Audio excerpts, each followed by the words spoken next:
C rights in the Indian constitution. तो Indian constitution में क्या क्या राइट्स है, अब हम लोग उसके बारे में पढ़ेंगे। सब हम लोगों को पता है 6 फंडामेंटल राइट्स हैं, तो उसी में से पहला फंडामेंटल राइट है राइट टू इक्वालिटी। इसका मतलब हर सिटीजन लॉ के आगे इक्वल है। कोई गवर्नमेंट ऑफिशियल है तो भी, कोई बड़े पार्टी का लीडर है तो भी, कोई आम इंसान है तो भी। यहाँ तक कि प्राइम मिनिस्टर वगैरह पे भी एलिगेशंस लगता है तो केस चलता है, वो लोग भी एक रेगुलर इंसान के जैसे कोर्ट जाता है और सब कुछ होता है। बहुत बड़े बड़े मिनिस्टर्स लोग जेल भी जाता है। तो इससे समझ में आता है कि ये जो राइट है ये एक्चुअली कंट्री में फॉलो किया जाता है। This is right to equality. इसके अंडर ये भी है कि गवर्नमेंट कभी भी डिस्क्रिमिनेट नहीं कर सकता लोगों में on the basis of religion, caste, ethnicity, sex और प्लेस ऑफ बर्थ। गवर्नमेंट के नजर में हर सिटीजन पब्लिक प्लेस में इक्वल है। यही सेम प्रिंसिपल पब्लिक जॉब्स के लिए भी लगता है कि अगर कोई अप्लाई कर रहा है तो उसके क्वालिफिकेशन के बेसिस पे हम लोग पार्शियलिटी कर सकते हैं कि जिसका क्वालिफिकेशन अच्छा उसको मिलेगा, लेकिन रिलीजियन, कास्ट, जेंडर इन सब के बेसिस पे डिस्क्रिमिनेशन नहीं होता है। तो फिर जो रिजर्वेशन का सिस्टम है कि रिजर्वेशन मिलता है, तो ये तो पार्शियलिटी हो गया।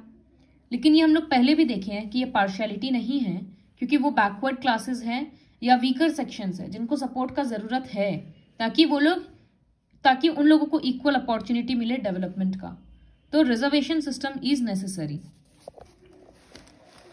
Next is right to freedom. Right to freedom का मतलब होता है कि किसी तरह का बंदिश नहीं लगना, कॉन्स्ट्रेंट्स नहीं लगना, इंटरफेरेंस नहीं चलेगा। ये सारा राइट टू फ्रीडम में है। मतलब right to freedom of speech and expression, assembly in a peaceful manner, कि अगर कहीं मीटिंग करना है तो पीसफुली कर सकते हैं। फॉर्म एसोसिएशंस एंड यूनियंस, अगर हमको अपना ग्रुप बनाना है तो बना सकते हैं। फ्रीली कंट्री में घूम सकते हैं, कंट्री के किसी भी हिस्सा में बिजनेस कर सकते हैं, रह सकते हैं। ये सारा राइट टू फ्रीडम के अंदर आता है। लेकिन right to freedom of speech and expression है। इसका ये मतलब नहीं है कि हम लोग ऐसा आइडियाज स्प्रेड करें जिससे लोग अगेंस्ट हो जाए किसी रिलीजन के या गवर्नमेंट के, वो हम लोग नहीं कर सकते हैं। किसी को भड़का नहीं सकते हैं। Right to freedom of association है या मीटिंग्स है, तो इसका ये मतलब नहीं है कि हम रैली वगैरह निकाले, रास्ता ब्लॉक कर दें एनी टाइम, या लाउड स्पीकर्स में बजाते रहें पूरे टाइम अपनी रैली का स्पीच वगैरह, तो वो नहीं चलेगा। पीसफुली हम सब कुछ कर सकते हैं एक लिमिट तक। हम लोग किसी भी कंट्री में ट्रैवल कर सकते हैं जो कि इंडियन टेरिटरी का पार्ट है। तो इसी राइट के कारण thousands, lakhs of peoples migrate करते हैं शहर से, गांव से शहर में, क्योंकि उन लोगों के पास हक है कि कहीं पर भी जाके वो लोग काम कर सकते हैं। Constitution says that no person can be deprived of his life or personal liberty. यहां तक कि अगर कोई पर्सन को अरेस्ट किया जाता है तो भी उसको कुछ कुछ राइट्स है उसके पास।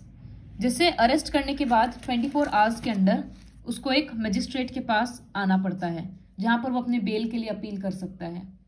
जिस पर्सन को अरेस्ट किया जा रहा है उसको उसके केस चार्ज के बारे में पता होना चाहिए कि किस कारण से अरेस्ट किया जा रहा है, और जिसको अरेस्ट किया गया है उसके पास एक लॉयर को कंसल्ट करने का, हायर करने का राइट होता है। यहां तक कि अगर उसके पास रुपया नहीं है कि वो लॉयर रखे तो गवर्नमेंट उसको लॉयर प्रोवाइड करता है। तो इस तरह से मतलब एक प्रिजनर के पास भी होता है right to freedom. Next is right against exploitation. Liberty और इक्वालिटी मतलब सब इक्वल है और सारा फ्रीडम है, तो तुम्हारे ऊपर कोई अत्याचार करेगा ही नहीं, ये तो ऑब्वियस सा बात है। तो फिर इसके लिए अलग से राइट देने का क्या जरूरत था? क्योंकि लोअर क्लासेस में इतना अवेयरनेस नहीं होता। तो जब तक सब कुछ उनके लिए पेन पेपर से एकदम रूल ऑफ लॉ नहीं बनेगा, वो लोग उस चीज के अगेंस्ट फाइट नहीं कर पाएंगे, क्योंकि बात घुमा फिराकर उनको दबा दिया जाएगा। इस वजह से राइट अगेंस्ट एक्सप्लॉयटेशन सेपरेटली बनाया गया था। इसमें मोस्टली 3 पार्ट को एकदम स्ट्रिक्टली बैन किया गया है। First is trafficking in human beings, मतलब ह्यूमन बींग्स का खरीदना बेचना विमेन के साथ ज्यादातर होता है। सेकंड, बेगर या फोर्स्ड लेबर, किसी गरीब से जबरदस्ती काम करवाना और उसको रुपया नहीं देना, मतलब 1000 रुपया के लायक काम करा लिया और उसको दे रहे बस 100 रुपया, या 4 दिन का काम का बात हुआ था लेकिन हम उससे 10 दिन फ्री में काम करा रहे हैं, तो ये सब नहीं करवा सकते हैं। Finally the constitution also prohibits child labour. किसी भी 14 साल से नीचे के बच्चों को फैक्ट्री वगैरह या किसी भी हैजर्डस कंडीशन में काम नहीं करवाया जा सकता है। These are against exploitation. Next is right to freedom of religion. हम अपना रिलीजन कहीं भी प्रैक्टिस कर सकते हैं, कोई भी रिलीजन फॉलो कर सकते हैं, उस रिलीजन से रिलेटेड हम कोई भी काम करवा सकते हैं, लेकिन वही बात है, दूसरों का रिस्पेक्ट करना पड़ेगा। लेकिन रिलीजन के नाम पे जैसे हम एनिमल सैक्रिफाइस नहीं करवा सकते हैं, सुपरनैचुरल फोर्सेस या गॉड्स या किसी के भी नाम पर हम बलि नहीं चढ़ा सकते किसी भी चीज का। हो रहा है क्योंकि बहुत सेंटिमेंटल इश्यू है तो कोई बोलने वाला नहीं है, लेकिन अगर कोई मना कर देगा तो फिर वो राइट है, लीगली वो केस कर सकता है। कितने लोग होते हैं, मतलब ऐसे कितना पूजा में होता है ना, इंसान का खून चाहिए, इंसान का वो चाहिए, वो सब चीज इलीगल है। किसी विडो, जैसे विडोज व्हाइट साड़ी पहनती है तो गवर्नमेंट उसको फोर्स नहीं कर सकता है, कोई भी ऑर्गेनाइजेशन फोर्स नहीं कर सकता कि तुमको व्हाइट नहीं पहनना है, या उसको अगर व्हाइट नहीं पहनना है तो उसके रिलीजन वाले फोर्स नहीं कर सकते तुमको व्हाइट ही पहनना है। ये सब होता है। Secular state is one that does not confer any privilege और favour on any particular religion. Government के नजर में कोई रिलीजन अच्छा नहीं है और कोई बुरा नहीं है, सारा रिलीजन इक्वल है। गवर्नमेंट किसी को एक्स्ट्रा रुपया नहीं दे रहा है कि तुम मंदिर बनाओ तुमको रुपया मिल रहा है, मॉस्क बनाओ रुपया मिल रहा है, या कोई गवर्नमेंट को एक्स्ट्रा टैक्स नहीं भर रहा है। ये होता है secularism. Next, cultural and educational rights.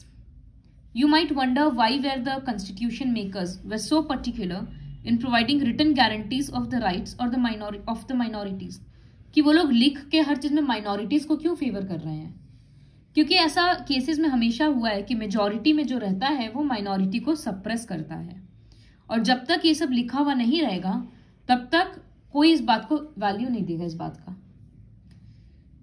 तो इसी के कारण आता है cultural and educational rights of the minorities, कि माइनॉरिटीज को अपना कल्चर प्रोटेक्ट करने का पूरा हक है, और वो लोग चाहे तो अपने हिसाब का एजुकेशनल सेंटर खोल सकता है, अपने बच्चों को पढ़ा सकता है किसी भी चीज में, वहां का लीगल सारा फॉर्म्स फॉलो करो। तो ये रहा कि education to any educational institution maintained by government और receiving government aid can not be denied to any citizen. Government school में पढ़ना या किसी स्कूल में गवर्नमेंट हेल्प कर रहा है तो उस स्कूल में पढ़ने के लिए कोई किसी को रोक नहीं सकता है। All minorities have the right to establish and administer educational institutions of their choice. अपने चॉइस का एजुकेशनल इंस्टीट्यूट खोल सकता है। ये सब होता है। हम लोग इस राइट्स को प्रोटेक्ट कैसे कर सकते हैं? फंडामेंटल राइट्स बहुत इंपॉर्टेंट है। We have a right to seek the enforcement of the above mention rights. ये सारा राइट्स ठीक से एप्लीकेबल, मतलब ठीक से माना जा रहा है कि नहीं, इसके लिए भी एक अलग राइट है, राइट टू कॉन्स्टिट्यूशनल रेमेडीज। ये फंडामेंटल राइट्स को एकदम बेसिक राइट्स बनाता है जो कोई गवर्नमेंट भी चेंज नहीं कर सकता है। अगर कोई गवर्नमेंट किसी फंडामेंटल राइट को चेंज करना चाहे तो वो नहीं कर सकता है। अगर वो फोर्सफुली चेंज कर दिया तो वो लॉ माना ही नहीं जाएगा।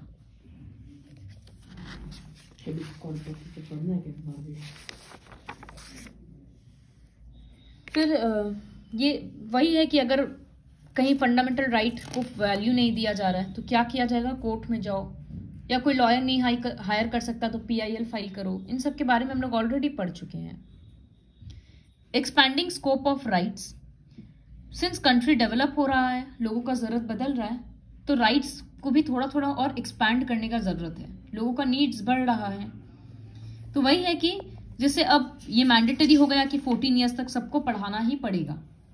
पहले ऐसा नहीं था क्योंकि पढ़ाई का वो इम्पोर्टेंस नहीं था। अब पढ़ाई का इम्पोर्टेंस हो गया तो 14 साल तक पढ़ाना ही पड़ेगा।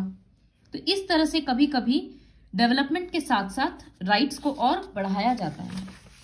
जैसे बहुत सारा कंट्री है, जैसे यहाँ साउथ अफ्रीका का है, वो अपने सिटीजन्स को और भी अलग अलग राइट्स दे रखा है। राइट टू प्रिवेसी, तो वहां पर घर का तलाशी नहीं लिया जा सकता, फोन टैप नहीं किया जा सकता किसी का। जैसे CID वगैरह में दिखाता है ना, फोन टैप करके कन्वर्सेशन सुन ले रहे हैं, वो सब चीज नहीं चलता वहां पर। Right to an environment that is not harmful to their health और वेलबींग। उन लोगों को पोल्यूशन फ्री एनवायरमेंट में रहने का हक है। एडिक्वेट हाउसिंग होना चाहिए, नहीं तो गवर्नमेंट घर देगा। अच्छा खाना पानी और अच्छा हेल्थ केयर सर्विसेज मिलना चाहिए, ये सब के लिए मेडिकल ट्रीटमेंट किसी को डिनाई नहीं किया जा सकता। ये सारा राइट्स साउथ अफ्रीका अपने कंट्री को दे रहा है, अपने सिटीजन्स को। तो विथ टाइम फंडामेंटल राइट्स और इंक्रीज किया जा रहा है। This is all about democratic rights.